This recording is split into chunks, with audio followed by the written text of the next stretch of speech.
बिस्मिल्लाहिर्रहमानिर्रहीम। अस्सलाम वालेकुम स्टूडेंट्स। आज का टॉपिक जो यूनिट 17 में हम डिस्कस करेंगे वो टॉपिक हमारे पास है strain energy in deformed materials. इस टॉपिक को पहले इसके हेडिंग को अंडरस्टैंड कर लेते हैं हम लोग। इस टॉपिक में फ़र्ज़ करें कि मेरे पास अगर एक इलास्टिक बैंड मौजूद हो, मैं उसको स्ट्रेच करता हूँ। इट मीन्स कि मैं उस पर फोर्स लगाता हूँ तो वो स्ट्रेच कर जाती है। जैसे ही मैं फोर्स को हटाता हूँ वो फिर से अपने आप को रीस्टोर करती है। इसका मतलब है कि वो जो रबर बैंड है, जो इलास्टिक बैंड है, उसमें इलास्टिक प्रॉपर्टी मौजूद है। ऐसे ही इलास्टिक प्रॉपर्टी से रिलेटेड हमने एक ग्राफ स्टडी किया था और वो ग्राफ हमारे पास था स्ट्रेस और स्ट्रेन के दरमियान, जिसमें हमने कुछ रीजन्स को स्टडी किया था कि जब तक बॉडी का ग्राफ इलास्टिक रीजन में रहता है, बॉडी के अंदर इलास्टिक प्रॉपर्टी मौजूद होती है। ऐसा ही एक ग्राफ जो है वो आज हम स्टडी करेंगे, जिसमें हम ये सीखेंगे कि जब भी बॉडी के ऊपर स्ट्रेस अप्लाई हो तो बॉडी के अंदर एनर्जी स्टोर होती है। ये वही एनर्जी होती है जिसकी वजह से बॉडी अपनी पहली पोजीशन पे रीस्टोर करने की कोशिश करती है या पहली पोजीशन पे जाने की कोशिश करती है। तो उसको हम देख लेते हैं कि उसको हम कैलकुलेट किस तरीके से करेंगे। यहाँ पे आपको ग्राफ नज़र आ रहा है, ये वही ग्राफ है जो हमने स्टडी किया था स्ट्रेस और स्ट्रेन के अंदर। यहाँ पे ग्राफ का जो पोर्शन ड्रॉ किया गया है वो टोटली इलास्टिक रीजन का है। सबसे पहले हम ग्राफ देखते हैं कि उसमें चीज़ों को किस तरह लेबल किया गया है, फिर उसके बाद हम आएंगे कि मटेरियल की स्ट्रेन एनर्जी को ग्राफ की मदद से हम कैसे कैलकुलेट कर सकते हैं। तो फर्स्ट हमारे पास पॉइंट है एक्स एक्सिस और वाई एक्सिस, दो लाइंस आपको नज़र आ रही हैं। मैंने एक्स एक्सिस के अलोंग एक्सटेंशन ली है। एक्सटेंशन का मतलब है जो बॉडी की लेंथ में इजाफा होगा, और ये जो बॉडी की लेंथ में इजाफा हुआ वो असल में डिफॉर्मेशन थी, जिसको हम मेजर करते हैं in the form of strain. इसी तरह वाई एक्सिस के अलोंग आपको मिल रही है फोर्स। इस फोर्स की वजह से बॉडी में एक्सटेंशन होती है, और ये जो फोर्स की वजह से बॉडी में एक्सटेंशन हुई है, मतलब फोर्स अप्लाई की गई है, इसको हम स्टडी करते हैं स्ट्रेस की टर्म में। लेकिन आज के टॉपिक में हम स्ट्रेस और स्ट्रेन को यूज़ नहीं करेंगे। आज के टॉपिक में हम यूज़ करेंगे फोर्स और एक्सटेंशन की टर्म्स को। अब हम देखते हैं ग्राफ की तरफ। ग्राफ में हमेशा जो ग्राफ है वो शुरू होता है ओरिजिन से।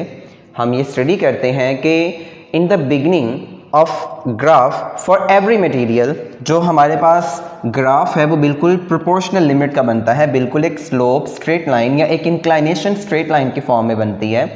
उस स्ट्रेट लाइन का मतलब ये होता है कि फोर्स और एक्सटेंशन दोनों एक दूसरे के डायरेक्टली प्रोपोर्शनल हैं। मतलब जैसे जैसे हम उस वायर पे, इलास्टिक पे फोर्स इंक्रीज करते जाएंगे, उसमें एक्सटेंशन जनरेट हो जाती है।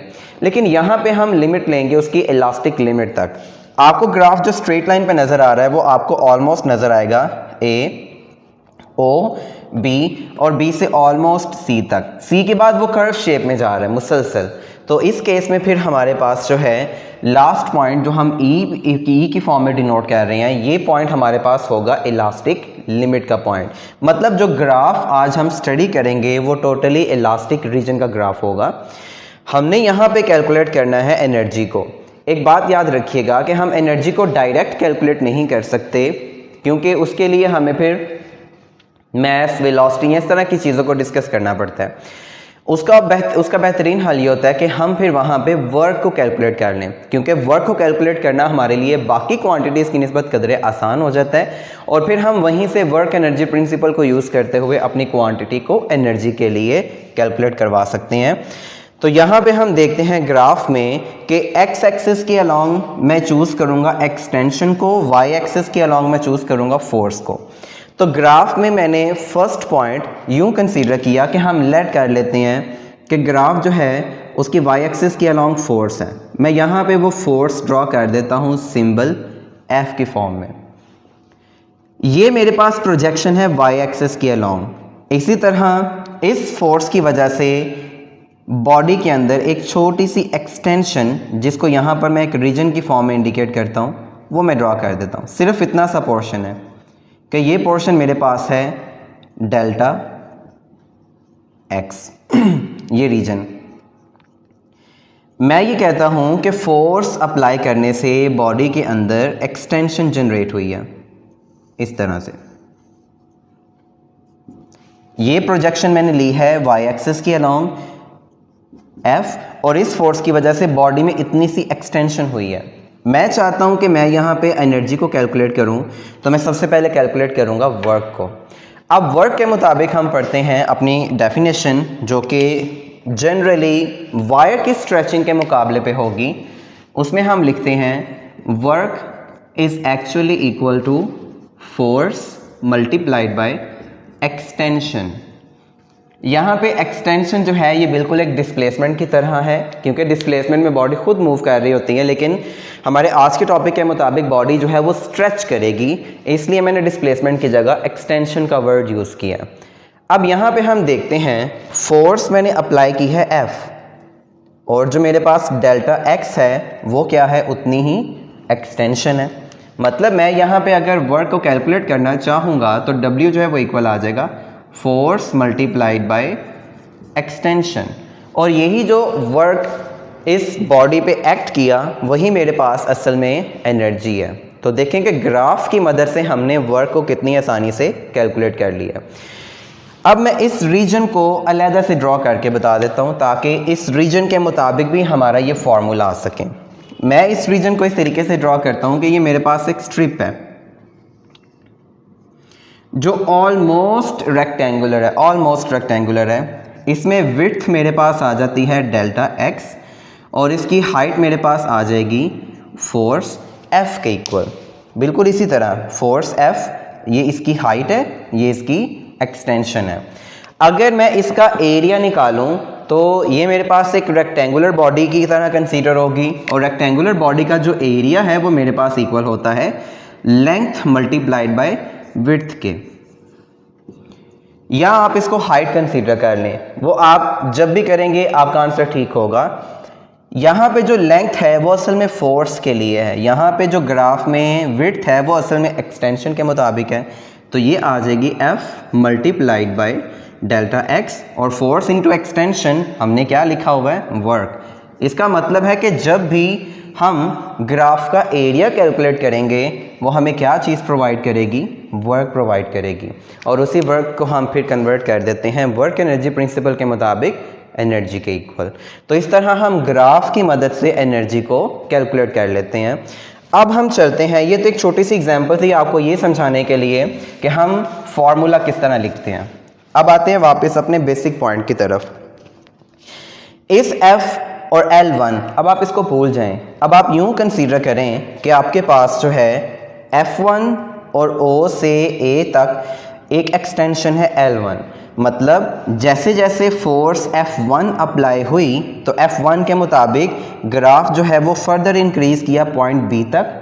पॉइंट B पे y एक्सिस की अलोंग प्रोजेक्शन F1 बनी, लेकिन x एक्सिस की अलोंग एक्सटेंशन वो मैंने यहाँ पे लिखा है O और A तक, और इसके दरमियान जो एक्सटेंशन है वो इंडिकेट किया है लेंथ L1 से। इसका मतलब है कि अगर मैंने इस स्मॉल स्ट्रिप का जिसे डेल्टा x की विड्थ का नाम दिया था उसका एरिया कैलकुलेट किया तो वो मुझे वर्क मिला, तो क्यों ना फिर मैं ये जो मेरे पास एक ट्राइंगल बन रही है O, A और B, अगर मैं इसका एरिया कैलकुलेट करूं तो वो मुझे इस रीजन में होने वाले वर्क या इस रीजन पे यूज़ होने वाली एनर्जी या स्टोर होने वाली एनर्जी की वैल्यू दे सकता है। या आप यूं काम कर लें कि आप इस एरिया को छोटे छोटे स्ट्रिप्स में डिस्ट्रीब्यूट कर लें, हर स्ट्रिप का एरिया निकालें और उसके एरिया को जमा कर दें, तो वो टोटल एरिया मेरे पास बनेगा एक ट्राइंगल का एरिया। इसी तरह अगर मैं हर स्मॉल स्ट्रिप पे कैलकुलेट किए गए वर्क को जमा कर दूं तो वो मेरे पास इस ट्राइंगल के अंदर जो एरिया है वो उसमें वर्क कहलाएगा, और अगर वर्क कैलकुलेट हो जाएगा तो एनर्जी हमारे लिए हल करना आसान हो जाएगी। इसका मतलब ये है कि जो एरिया ऑफ ग्राफ है, एरिया अंडर ग्राफ, ये असल में हमें क्या प्रोवाइड करता है, वर्क डन। मतलब ये हमें प्रोवाइड करता है एनर्जी। अब हमने एनर्जी को ही कैलकुलेट करना है। इसके लिए मैं सबसे पहले F1 और A इसको यूज़ करने लगा हूँ। मतलब मेरे पास एक ट्राइंगल आ जाती है जिसको हम यहाँ पे यूज़ कर लेते हैं इन ट्राइंगल OAB।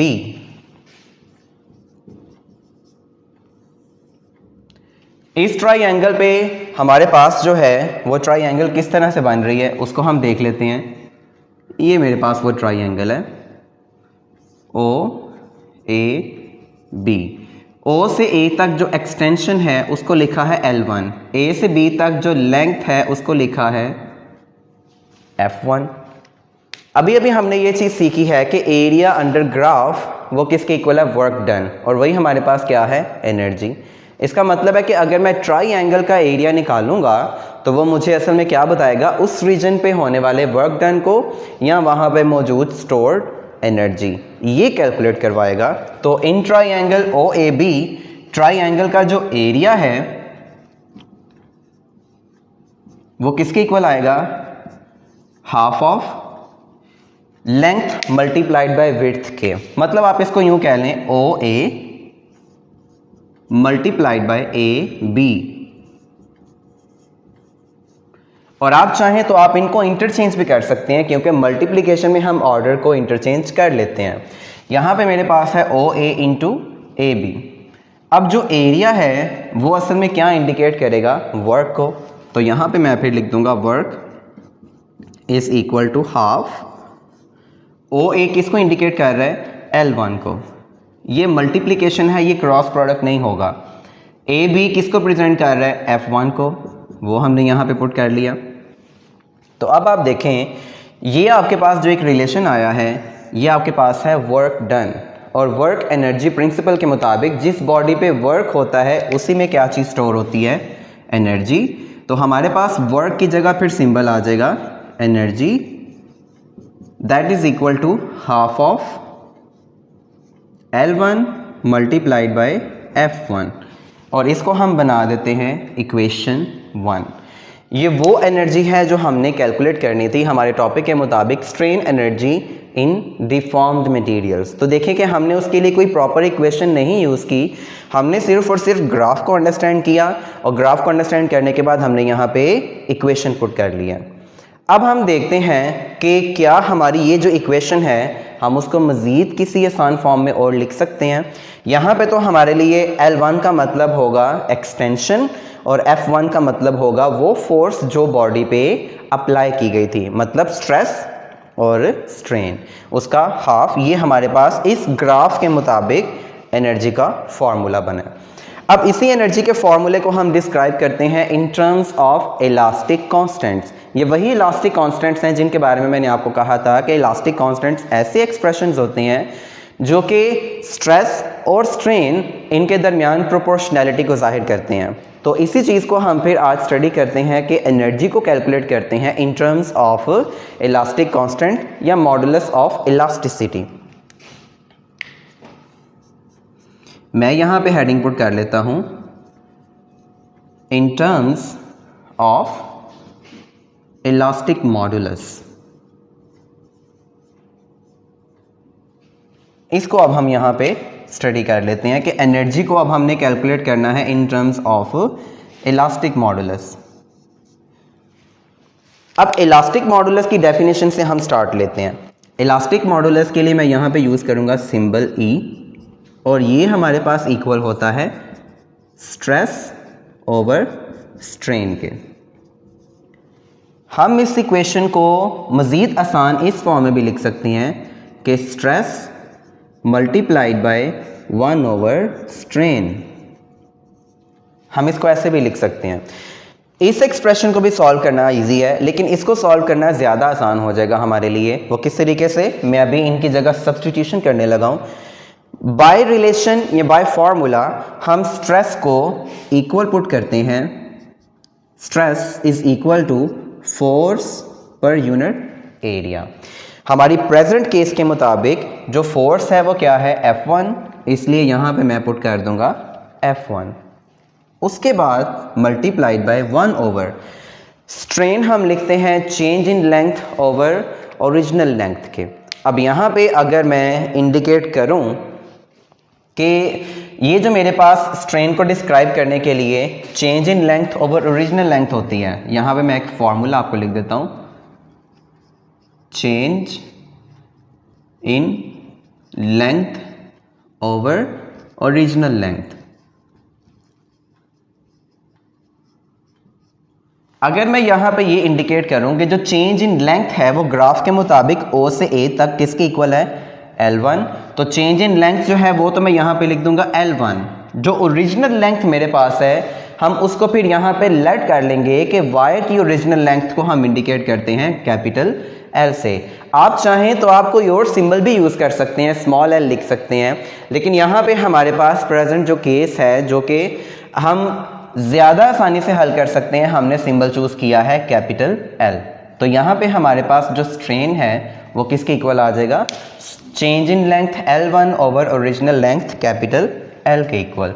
और यही जो चीज़ है अब मैं यहाँ पे पुट करूँगा, मतलब जो स्ट्रेन है वो आ जाएगा change in length divided by original length capital L। अब इसको यहाँ से रिमूव कर लेते हैं हम लोग। मैं इसी एक्सप्रेशन को देखूं तो यहाँ पे मुझे नज़र आ रहा है कि डिनोमिनेटर के अंदर एक और डिनोमिनेटर है, तो इस तरह ये जो कैपिटल L है ये ऊपर जाके मल्टीप्लाई होता है, ये हम डिवीजन के रूल्स में सीखते हैं।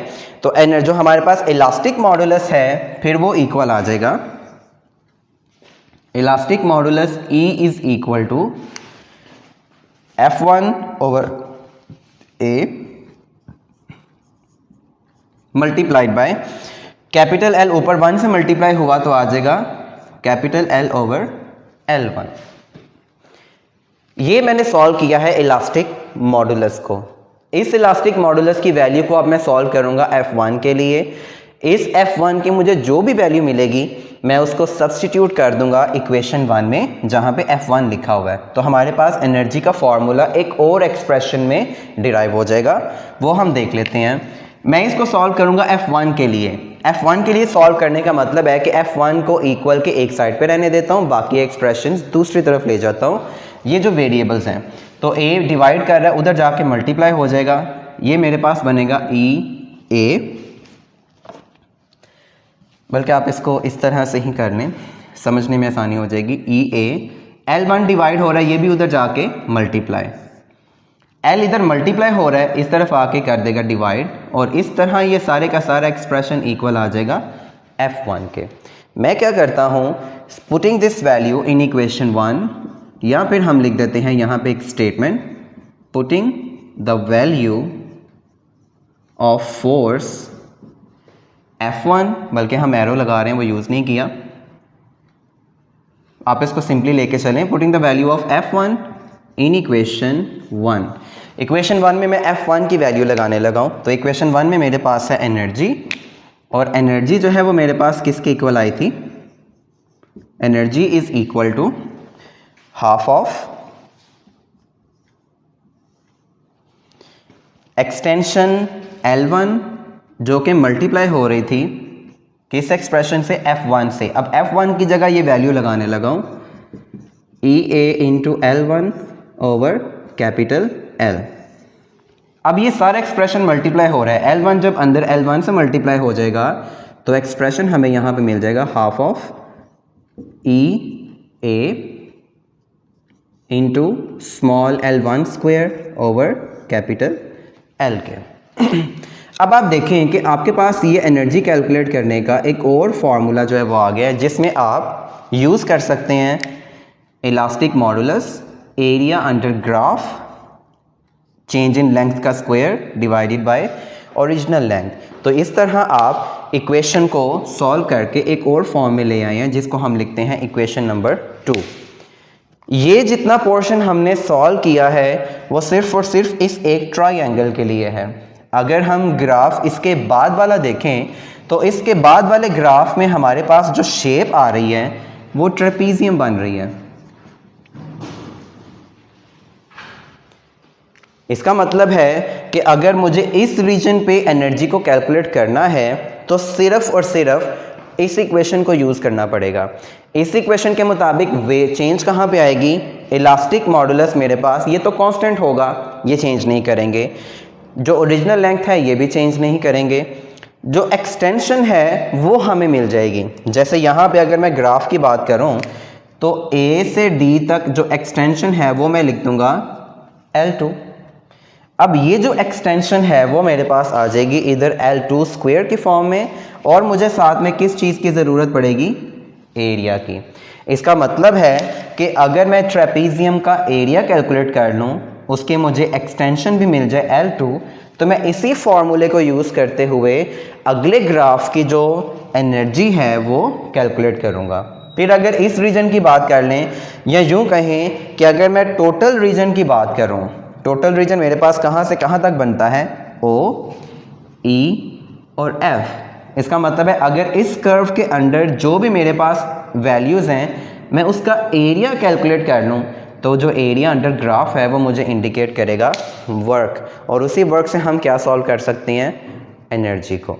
तो देखें कि हमने ग्राफ की मदद से सॉल्व किया है strain energy in deformed materials. तो इस तरह हम इसको स्टडी कर सकते हैं with the help of graph. और ग्राफ के बाद जो हमने फार्मूला यूज़ किया है, इसमें जब हमें न्यूमेरिकल्स के अंदर डायरेक्ट वैल्यूज़ दी जाएंगी, हम उनको यूज़ करेंगे और उस तरह हम मटेरियल के अंदर जो स्टोर होने वाली एनर्जी है उसको कैलकुलेट करते हैं। तो स्टूडेंट, ये हमारे पास टॉपिक था strain energy in deformed materials. इंशाल्लाह नेक्स्ट टॉपिक के साथ नेक्स्ट लेक्चर में। अल्लाह हाफिज़।